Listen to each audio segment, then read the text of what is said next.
Hi hello welcome to tiny knots. இந்த வீடியோவில் ஒரு ப்ளவுஸ் கட்டிங் பார்க்க போகிறோம். இது ரொம்ப சிம்பிளான ப்ளவுஸ் கட்டிங். ஸோ பிகினர்ஸ் கூட ஈஸியாக கற்றுக்கலாம். அதுக்கு உங்களோட அளவு ப்ளவுஸ் ஒன்று தேவை. அந்த அளவு ப்ளவுஸ் கொஞ்சம் ஃபிட்டடாக இருக்கணும். அண்ட் இன்னொரு முக்கியமான விஷயம் என்னன்னாக்கா, நீங்கள் எந்த ப்ளவுஸை அளவுக்கு எடுக்கிறீங்களோ அந்த ப்ளவுஸை நீட்டாக அயர்ன் பண்ணியிருக்கணும். எந்த சுருக்கமும் இல்லாமல் இருந்ததுன்னா உங்களுக்கு அப்போ தான் மெஷர்மெண்ட் கரெக்டாக வரும். ஓகே, நான் இப்போ அடுத்தது நீங்கள் எடுத்துக்க வேண்டிய ஃபேப்ரிக்கை பற்றி சொல்கிறேன். அந்த ஃபேப்ரிக்கோட அளவு ஜென்ரலாக 80 to 90, ஒரு மீடியம் சைஸ்டு பாடியாக இருந்ததுன்னா 80 to 90 சென்டிமீட்டர்ஸ் எடுத்துக்கோங்க. உங்களோட பாடி கொஞ்சம் பெருசு அப்படின்னாக்கா நீங்கள் கொஞ்சம் ஃபேப்ரிக்கை சேர்த்து எடுக்கணும். ஸோ வாங்க டைரெக்டாக நம்ம வீடியோக்குள்ளே போகலாம். இப்போ நான் எடுத்திருக்க ஃபேப்ரிக்கை ரெண்டாக ஃபோல்ட் பண்ணி போட்டிருக்கேன். இப்போ நான் ஒரு ஸ்கேல் எடுத்து ஃபேப்ரிக்கோட ஒரு சைடை கரெக்ட் பண்ண போகிறேன். இது எதுக்காக அப்படின்னாக்கா, நம்ம ப்ளவுஸ் வாங்கும்போது கட் பண்ணும்போது அவங்க கொஞ்சம் கோணையாக கட் பண்ணி கொடுக்கறதுக்கு சான்சஸ் இருக்குது. ஸோ அந்த லைனை நம்ம ஃபர்ஸ்ட்டு கட் பண்ணிக்கிறோம். இப்போ இன்னொரு லைன் நான் ஒரு ஸ்கேல் அளவு வரைஞ்சிருக்கேன். அது எதுக்குன்னா ஹெம் லைன், அதாவது கீழ் பக்கத்தை மடித்து தைக்கிறதுக்கான அளவு. இப்போ அடுத்தது வாங்க நம்ம 2 முக்கியமான மெஷர்மெண்ட்ஸ் பார்க்க போகிறோம். ஒன்று உயரம். என்ன ட்ரெஸ்ஸு தைச்சிங்கனாலும் உயரம் தேவை, அதே போல் அதோட சுற்றளவு. ஸோ இந்த உயரம் எப்படி மெஷர் பண்ணணும் அப்படின்னாக்கா, பாட்டம் ஆஃப் த ப்ளவுஸில் இருந்து ஷோல்டரோட சென்டர் பாயிண்ட் வரைக்கும் நம்ம மார்க் பண்ணுறோம். ஸோ இந்த அளவை அப்படியே நீங்கள் ஃபேப்ரிக் மேலே வச்சு மார்க் பண்ணிக்கோங்க. ஸோ இதுதான் நம்மளோட உயரம். அப்புறம் அடுத்தது ஒரு ஸ்கேலில் சின்ன லைன் ட்ரா பண்ணிக்கோங்க. அதுதான் நம்மளோட கைட்லைன். அடுத்தது நம்ம சுற்றளவு பார்க்க போகிறோம். சுற்றளவுக்கு நீங்கள் ப்ளவுஸை திருப்பிக்கணும். உள் பக்கத்தை வெளியில் எடுத்துக்கணும். பாருங்கள், தையல் விட்ட பக்கம் இப்போ நாங்கள் எடுத்திருக்கேன். இந்த சுற்றளவு மார்க் பண்ணுறதுக்கு நீங்கள் ப்ளவுஸோட 2 எண்டையும் ஒன்றா சேர்க்கணும். அப்போ தான் உங்களுக்கு சுற்றளவு கிடைக்கும். அதுக்கு உங்களோட ஃபஸ்ட்டு தையல் விட்டுருப்போம் இல்லையா, நம்ம ப்ளவுஸில் எப்பயுமே ஒரு 4-5 தையல் விடுறது உண்டு. ஸோ அதில் ஃபர்ஸ்ட் தையல் 2ஐயும் நீங்கள் ஒன்றா சேர்த்து வச்சுக்கணும். அப்போ தான் உங்களுக்கு ஒரு ப்ராப்பரான சென்டர் கிடைக்கும். இப்படி வச்சுட்டு நீங்கள் மார்க் பண்ணிக்கணும். ஸோ நம்ம இப்போ தையல் விட்டுருக்கு, ஃபர்ஸ்ட் தையல் விட்ட இடத்தையும் மார்க் பண்ணணும். அதே சமயம் ப்ளவுஸோடைய கடைசி பார்ட், இப்போ நான் மார்க் பண்ணுறது ஃபஸ்ட்டு தையல், அதுக்கப்புறம் இந்த 4-5 தையல் விட்டுருப்போம் இல்லையா, அதையும் சேர்த்தியே நம்ம மார்க் பண்ணணும். ஸோ அது எதுக்காக அப்படின்னாக்கா, நமக்கு கைட்லைன், திரும்ப நம்ம எக்ஸ்ட்ரா ஸ்டிச்சஸ் அடிஷ்னலாக ஆட் பண்ணுறதுக்காக நம்ம விடுற மெஷர்மெண்ட். ஸோ நெக்ஸ்ட்டு நம்ம நெக்லைன் வித் மார்க் பண்ண போகிறோம். நெக்லைன் வித், அதாவது கழுத்து அகலம், அது எவ்வளோன்னா 2.5 இன்ச் வச்சுக்கிறோம். அதுக்கு அடுத்தது ஷோல்டர் 6 இன்ச்சில் மார்க் பண்ணணும் நீங்கள். இது நான் ஏற்கனவே மெஷர் பண்ணி வச்சுருக்கேன். அண்ட் இது ஒரு ஸ்டாண்டர்ட் மெஷர்மெண்ட்டும் கூட. ஸோ இப்போ ஃபர்ஸ்ட் நம்ம நெக்லைனை வரைய போகிறோம், கழுத்து. ஸோ அதுவும் பாருங்கள், நீங்கள் ஈஸியாக அந்த ஷோல்டருடைய பாயிண்ட் ஜாயின் பண்ணியிருக்கோம் இல்லையா, ஷோல்டரையும் ஃப்ரண்ட்டையும் ஜாயின் பண்ணியிருக்கோம். ஸோ ஃப்ரண்ட்டையும் பேக்கையும் ஜாயின் பண்ணியிருக்கோம். அந்த இடத்த நீங்கள் அழகாக இப்படி ஷேப் பண்ணி கொண்டு மார்க் பண்ணிக்கோங்க. ஸோ 1 இன்ச் மேலே மார்க் பண்ணுறோம் இந்த நெக்லைன்லேருந்து. அது எதுக்குன்னா, உங்களுக்கு மடித்து தைக்கிறதுக்கு வேணும் இல்லையா, ஸோ அதுக்காக. ஸோ சீம் க்ரியேட் பண்ணுறதுக்காக. இப்போது நீங்கள் இந்த நெக்லைனுக்கு இந்த 2 மெஷர்மெண்ட்ஸை கைட்லைனாக வச்சுக்கிட்டு நீங்கள் ஒரு ஸ்கொயர் பண்ணிக்கோங்க. டயக்னலாக 1 இன்ச் எடுத்து மார்க் பண்ணிக்கிட்டு ஷேப் பண்ணிக்கலாம். ஸோ இதை ஷேப் பண்ணுறதுக்கு நிறைய டூல்ஸ் விற்குது. நம்ம ஃப்ரெஞ்ச் கர்வ்னு சொல்லுவோம். அது எல்லா கடையிலையுமே, எல்லா டெய்லரிங் ஷாப்லேயுமே கிடைக்குது. அந்த ஃப்ரெஞ்ச் கர்வ், பிகினராக இருந்தீங்க அப்படின்னாக்கா நீங்கள் அந்த ஃப்ரெஞ்ச் கர்வ் வச்சு நீங்கள் அழகாக ஷேப் பண்ணிக்கலாம்.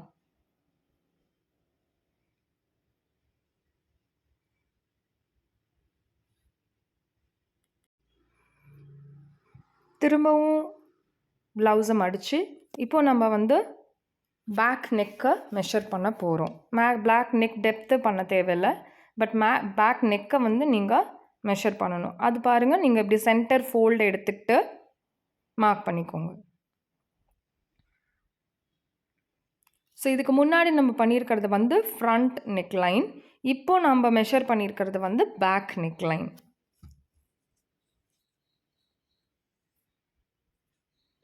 ஸோ இந்த இறக்கம் வந்து உங்களுக்கு எவ்வளோ தேவையோ நீங்கள் அவ்வளோ வச்சுக்கலாம். ஒவ்வொருத்தரும் ஒவ்வொரு மாதிரி இறக்கம் வைக்கிறாங்க.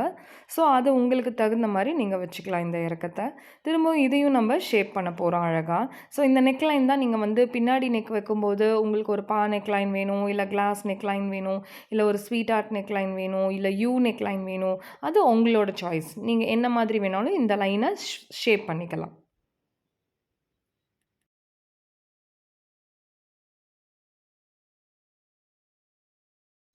அடுத்தது நம்ம ஆர்ம் ஹோல் பார்க்கலாம்.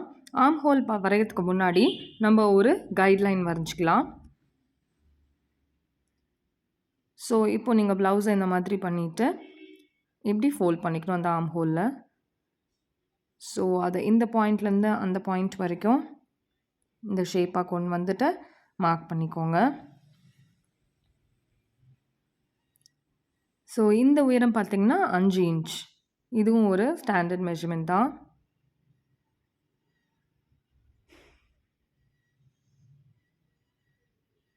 கைட்லைன் வரைஞ்சாச்சு.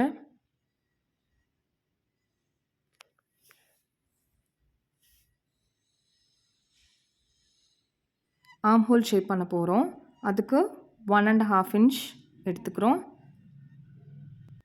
இந்த சைடை 1 இன்ச் எடுத்துக்கிறோம். ஸோ இப்போது இந்த டாட்டை வந்து கைட்லைனாக வச்சுட்டு நீங்கள் ஷேப் பண்ணி கொண்டு வந்துடணும்.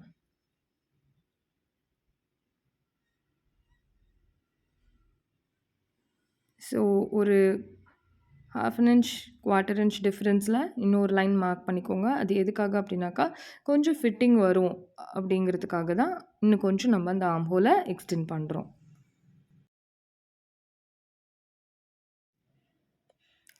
இந்த பாயிண்ட்ஸ் ரெண்டையும் நம்ம எக்ஸ்டெண்ட் பண்ணிட போகிறோம் இப்போது.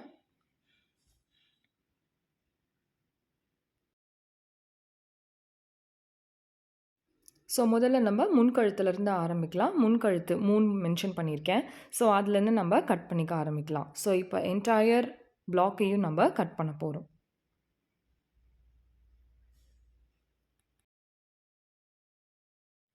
ஸோ ப்ளவுஸில் 2 டைப் இருக்குது. நேர் கட்டிங்னு சொல்லுவாங்க, கிராஸ் கட்டிங்னு சொல்லுவாங்க. இப்போ நம்ம பண்ணுறது வந்து கிராஸ் கட்டிங் ப்ளவுஸு. ஸோ இப்போ நம்ம இதை எடுத்து என்ன பண்ணுறோம்னா, ஏற்கனவே கட் பண்ணி வச்சுருக்கோம் இல்லையா, அந்த பிளாக்கை எடுத்துகிட்டு மீதி இருக்கிற ஃபேப்ரிக்கில் க்ராஸாக வைக்கணும். அதை நம்ம இதை பயஸ்ன்னு சொல்லுவோம். ஸோ அந்த மாதிரி பயஸில் வச்சுட்டு இப்போ நீங்கள் திரும்ப இந்த பிளாக் அப்படியே நீங்கள் இதில் ட்ரேஸ் பண்ண போகிறீங்க.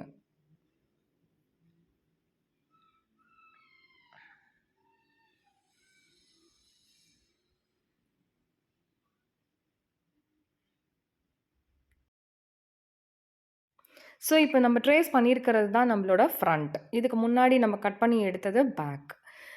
இந்த ஃப்ரண்ட்டோட ஆர்ம் ஹோலையும் கொஞ்சம் டீப்பாக வந்து நம்ம வச்சுக்கிறோம். ஏன்னா ஃப்ரண்ட் வந்து ஆர்ம் ஹோல் வந்து எப்பயுமே வந்து பேக்கை விட டீப்பாக இருக்கும். அதனால கீழே இறக்கி வச்சுக்கிறோம் நம்ம மென்ஷன் பண்ணியிருக்கிற ஷேப்பை விட. இப்போது டாட் நம்ம மார்க் பண்ண போகிறோம். எப்போவுமே ஃப்ரண்ட்டுக்கு டாட் கொடுப்போம் இல்லையா, ஏன்னா நம்மளோட ஃப்ரண்ட் பாடியில் ஷேப் டிஃப்ரெண்ட்டாக இருக்கிறதுனால நம்ம அதுக்கு வந்து டாட் கொடுக்குறோம். இப்போ பாருங்கள், இப்போது நம்ம ஷோல்டர்லேருந்து டாட் வரைக்கும் மெஷர் பண்ணிக்க போகிறோம். கீழே பார்த்தீங்கன்னா உங்களுக்கு ஒரு டாட் இருக்கும். அந்த டாட்டோட மெஷர்மெண்ட் தான் இப்போ நம்ம அங்கே மார்க் பண்ணியிருக்கோம். நெக்ஸ்ட்டு அடுத்த டாட் பாருங்கள், கொக்கி பகுதியிலேருந்து வந்திருக்கு. அந்த டாட்டை வந்து இப்போ நம்ம அந்த டாட் இருக்கிற பொசிஷனை சென்டராக வச்சு மார்க் பண்ணிக்கிறோம். இப்போ இன்னொரு டாட் பார்த்திங்கன்னா சைட்லேருந்து வரும். ஸோ சைட்லேருந்து வர டாட்டையும் அதே போல் நம்ம ஆர்ம் ஹோல் பக்கத்துலேருந்து சைடு வரைக்கும் மார்க் பண்ணிக்கிறோம். ஸோ இப்போ இது 3யும் நம்ம இந்த 3 பாயிண்ட்ஸையும் ஜாயின் பண்ணிக்கிறோம்.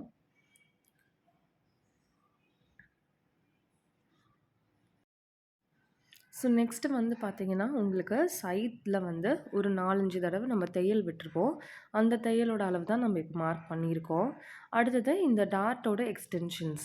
இந்த டாட் எவ்வளோ தூரம் உயரம் வந்திருக்கு அப்படின்னு பார்த்துட்டு அந்த உயரத்துக்கு ஏற்ற மாதிரி நம்ம இங்கே டாட்ஸை மார்க் பண்ணிக்கிறோம். இப்போது இந்த டாட் வந்து எவ்வளோ உயரம் வரணும் அப்படின்னாக்கா ஒரு 3 inches ஹைட்.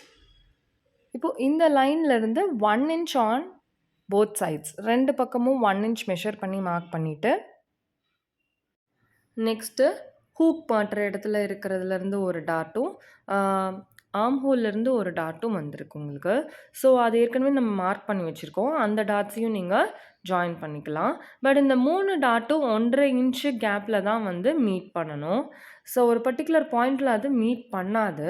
ஸோ அப்படி மீட் பண்ற மாதிரி இருந்ததுன்னா, உங்களுக்கு கப்பு ரொம்ப ஷார்ப்பா வரும். ஸோ எப்பயுமே டாட் வந்து 1 இன்ச் 1 1/2 இன்ச் முன்னாடியே நம்ம ஸ்டாப் பண்ணிக்கணும். ஸோ இப்ப நம்ப இந்த ப்ளாக்கையும் கட் பண்ணிக்கலாம்.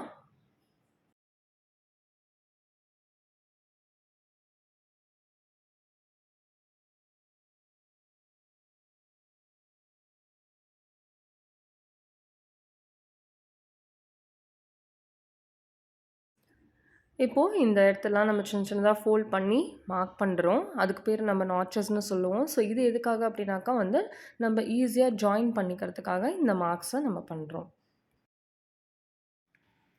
ஸோ நெக்ஸ்ட்டு மிச்சம் இருக்க ஃபேப்ரிக்கை நம்ம வந்து 4ஆ ஃபோல்ட் பண்ணிக்கிறோம். ஃபோல்ட் பண்ணிவிட்டு இப்போ இதை என்ன பண்ண போகிறோம்னா ஸ்லீவ் கட் பண்ண போகிறோம். ஃபர்ஸ்ட் டிராஃப்ட் பண்ணலாம் ஸ்லீவை. அது 1 இன்ச்சு முன்னாடி நீங்கள் வந்து ஒரு லைன் போட்டுக்கோங்க. ஸோ இந்த 1 இன்ச் எதுக்காக அப்படின்னாக்கா நீங்கள் ஃபோல்டு பண்ணி ஸ்டிச் பண்ணணும் இல்லையா, அதுக்காக. அப்படியே வச்சுட்டு நம்ம மார்க் பண்ணிக்கலாம். ஸ்லீவோட ஹைட்டை மார்க் பண்ணிவிட்டு நெக்ஸ்ட்டு வந்து ஸ்லீவோட வித்து. நீங்கள் என்ன பார்ட் மார்க் பண்ணாலும் ஃபர்ஸ்ட் எடுக்க வேண்டியது ஹைட்டு, 2வது எடுக்க வேண்டியது அதனோட வித்து. ஸோ இந்த 2 மெஷர்மெண்ட் ரொம்ப முக்கியம். ஸோ இப்போ நம்ம வந்து இதை மார்க் பண்ணிக்கலாம். ஸோ ஹைட்டும் மார்க் பண்ணியாச்சு, வித்தும் மார்க் பண்ணியாச்சு. இப்போ நம்ம வந்து இதை ஷேப் பண்ண போகிறோம். அதுக்கு சைட் சீம் பார்க்கணும். சைட் சீம்னா நம்ம தையல் விட்டுருக்கோம் இல்லையா, அந்த இடத்த பார்க்கணும் நம்ம. அங்கே எவ்வளோ தையல் விட்டுருக்கோம் அப்படிங்கிறதையும் நம்ம இதில் மார்க் பண்ணிக்கலாம். 4, 5 தையல் விட்டுருப்பாங்க. அப்போ தான் நமக்கு ஈஸியாக பிரித்து விட முடியும் இல்லையா, அதனால் 4, 5 தையல் விடுற அளவுக்கு உண்டான அளவையும் நம்ம இதில் மார்க் பண்ணிக்க போகிறோம். நெக்ஸ்ட் ஸ்டெப்பில் நம்ம இதை கட் பண்ணிக்கலாம்.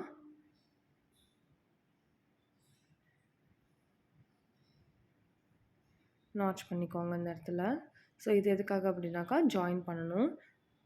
அதுக்காக நம்ம அந்த நாட்சஸ் கொடுக்குறோம். அடுத்தது இந்த மாதிரி ஒரு 1/4 இன்ச் டிஃப்ரென்ஸில் நீங்கள் இன்னொரு சின்ன மார்க்கிங் பண்ணிக்கணும். இப்போ பேக் நெக்கை நம்ம செக் பண்ண போகிறோம். செக் பண்ணிவிட்டு ஏற்கனவே மார்க் பண்ணி வச்சுருக்கோம் இல்லையா, அதை நம்ம இப்போ கட் பண்ண போகிறோம். பி அப்படின்னு போட்டிருக்கேன், அப்படின்னா பின் கழுத்துன்னு அர்த்தம். ஸோ இப்போ நமக்கு ஃப்ரண்ட்டு பேக்கு 2மே ரெடி ஆயிடுச்சு. நெக்ஸ்ட் ஸ்டெப்பில் வந்து நம்ம கீழே வைக்க போகிற பட்டி பார்க்க போகிறோம். ஸோ அந்த பட்டிக்கு நீங்கள் அந்த பட்டியோட அளவை விட 1 இன்ச் அதிகமாக இருக்கிற ஃபேப்ரிக்காக எடுத்துக்கோங்க. அதை 2ஆக ஃபோல்ட் பண்ணி அதோட சென்டர் மார்க் பண்ணிக்கோங்க. மார்க் பண்ணிவிட்டு அதுலேருந்து 1 இன்ச் மார்க் பண்ணிக்கிட்டு அந்த 1 இன்ச்சை ஷேப் பண்ணிக்கணும். நம்ம இந்த எண்டுலேருந்து அந்த எண்டு வரைக்கும் ஷேப் பண்ணிக்கணும். இதை தான் நம்ம பட்டி பீஸு. இதை நம்ம வந்து ஃப்ரண்ட்டோட ஜாயின் பண்ண போகிறோம். இப்போ நான் இங்கே வந்து 2 பீஸ் தான் போட்டு வெட்டியிருக்கேன். ஜென்ரலாக இது மொத்தமாக கொடுத்தோன்னா ரொம்ப நல்லது. ஸோ நம்ம வந்து 4 பீஸாக நீங்கள் வெட்டி வச்சுக்கோங்க.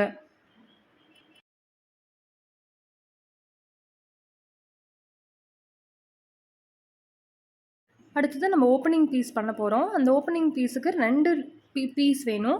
அதில் ஒரு பீஸ் வந்து 1 1/2 இன்ச் அகலத்துலேயும், இன்னொரு பீஸ் 2 இன்ச் அகலத்துலேயும் வச்சுக்கலாம். கொக்கி பீஸ் வந்து உங்களுக்கு 1 1/2 இன்ச் அகலம், 2 இன்ச் இருக்கிறது வந்து உங்களுக்கு லூப் வைக்கிறது. ஸோ இது வந்து நீங்கள் வந்து என்ன லென்த்தில் எடுக்கணும் அப்படின்னாக்கா, உங்களோட ப்ளவுஸோட ஓப்பனிங் என்ன லென்த்தில் இருக்கோ அந்த லென்த் எடுத்தால் போதும். அடுத்தது நம்ம என்ன பார்க்க போகிறோம் அப்படின்னாக்கா, நெக் பீஸ். இந்த நெக் பீஸ் வந்துட்டு உங்களுக்கு ஒரு ஸ்கேல் அளவு வச்சு கிராஸ் பீஸாக கட் பண்ணி வச்சுக்கோங்க. இது வந்து ஒரு 4, 5 பீஸ் நீங்கள் என்ன லென்த்தில் வேணாலும் மீதி இருக்கிற ஃபேப்ரிக்கில் நீங்கள் கட் பண்ணிக்கலாம். இந்த கிராஸ் பீஸ் எல்லாம் நமக்கு தேவைப்பட்டால் ஜாயினும் பண்ண வேண்டி வரும்.